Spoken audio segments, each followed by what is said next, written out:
From what I've seen of Jordan Peterson, his argument forming is just generally quite bad. He will often define terms to begin his argument, which is obviously a standard philosophical practice. The problem is that he uses ridiculous definitions that no one would agree with and then builds his argument upon that. I've also seen him get very defensive when people question the definitions rather than admit that they're bad. So, for example, he has an argument against atheism where he defines a theist as someone who lives by the moral rules of a Judeo-Christian society. He then says that as most atheists live in a Judeo-Christian society, most of them are actually theists. This is a particularly egregious example because the definition of theist is pretty set in stone and he widely changes it without much reasoning. And obviously, since the definition is so weird, the whole argument falls down since most people will just disagree with the definition. He has another habit of saying a lot of words without really saying anything. I've sat through some of his podcast appearances, and often he'll get to the end of a spiel and won't even really have made a point. He'll also use really long words, which is fine, but he does it in a way that hides his either lack of a point or a bad point. I'm not really saying he does this intentionally, I have no idea actually. He seems to name drop academics a lot, as well in a way that isn't useful but just shows he's read them. Like he'll mention Jung all the time, but it won't really help his point. It just lets people know he's smart since he knows about Jung. As someone who's actually read a couple of his books, including Maps of Meaning, I'd say there was a time where he had potential. I had disagreements with Mom, but it was a sustained attempt to develop a theory of subjectivity and its implications for cultural analysis, politics, ethics, for example. Had he jumped off of that and developed his ideas more, he could have become a fairly interesting figure, in my opinion, which made reading 12 Rules all the more disappointing, since it made me realize all the ambition, curiosity, and intellectual intensity he'd had in the 90s was gone. And all that was left was a grifting husk of a person who had no real interest in doing serious work, but was instead entirely consumed by his public persona of an intellectual savior. If you are interested, Maps is a bewildering and difficult book, but it's not the worst thing I've ever read. And while I enjoy a good meme, I think it's been unfairly treated by people who came to it in the wake of his public emergence. I sorta wish we had more people like 90s Peterson, as it would make contemporary conservatism more interesting. And I'm bummed that we never got some critical sequels to Maps and instead got the self-help bullshit garbage that these other people peddle on the internet just to make a quick buck.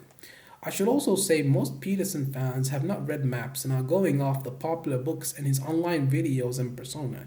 He's not popular because of his theoretical work, but for much shallower reasons, which is also a bummer, but I suppose that's to be expected.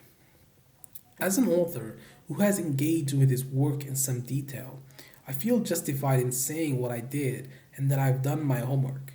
I also know people who've tried to engage in debates with him whom he's turned down because they didn't offer enough in speaker fees.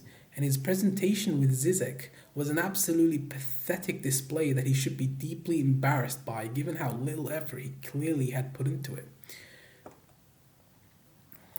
Though I don't think his persona or his big words and confusing explanations are particularly explanatory of this popularity. Became popular as an opponent of extending human rights and protections to transgender people, so this is probably relevant. A significant part of his popularity probably has to do with people being favorable to this kind of politics. Part of the success popular promoters of this kind of politics have found recently involves their finding a way to repackage it in a manner that gives it some semblance of evading the widely held intuition that it is an offensively illiberal view. So if you can take this kind of politics and wrap it up in a narrative, lending it as at least a certain semblance of sense so that supporters can point to this narrative rather than identifying what particular policies the narrative is used to support. This is a fairly typical model of success, and it's more or less politics as usual, or rather, the intersection of politics and culture as usual. Every couple decades, we see these kind of repackagings because the old narrative gets perceived by new generations as uncompelling and irreactionary. It was structured around the specific anxieties and symbols their grandparents had, which are increasingly unevocative to them. And whoever successfully repackages it becomes a kind of popular celebrity for nerds into this kind of stuff, or people who wants to look like they are because they supply the symbols and narratives these people feel the world through, which is the job of celebrity, as memes have wonderfully illustrated. This is not nothing. Actually, it's in some ways a remarkable accomplishment. I'm not sure it's profound philosophy is all. Philosophy, I take it like psychoanalysis, goes in rather the opposite direction. It's concerned not with the setting up of the next stage show, but rather with unveiling the tricks and caprices of the production. But hey, someone can disagree with me about what philosophy is concerned with. Aside from this, I think what Peterson has had success in is identifying a place where culture is letting a lot of people down, a kind of void in what culture is offering, or rather not offering, to a lot of people in trying to fill that void. This dynamic intersects across his interests. It applies to the basic self-help stuff. At a certain point in your development, it will seem strange to think any adult needs to be told to stand up straight or tidy their room, but the tragedy and why this message is striking home with some people is that there's a large enough number of adults who were never really told this. It applies to the broader cultural issues. A lot of people are legitimately feeling confused about things like what it means to be a man or what kind of thing our culture and civilization are. And for whatever reason, they are not finding satisfactory answers in the usual resources of religion, art, and philosophy. If someone can give them answers to these questions, that's a powerful thing. There is something going on here, and it doesn't quite do it justice to dismiss it as just people being dumb or whatever. I keep encountering people who swear up and down that Jordan Peterson is this genius, he's this messiah that's been sent by God to help us and save us from the evil reach of postmodern neo-Marxism, cultural Bolshevism, anyone? I tell these people that he's neither a philosopher or a religious scholar, yet they tell me that I just don't understand his work. Is it me? Am I an idiot for missing something obvious in Jordan Peterson's work? Or are people just taken in by his big words and confusing explanations?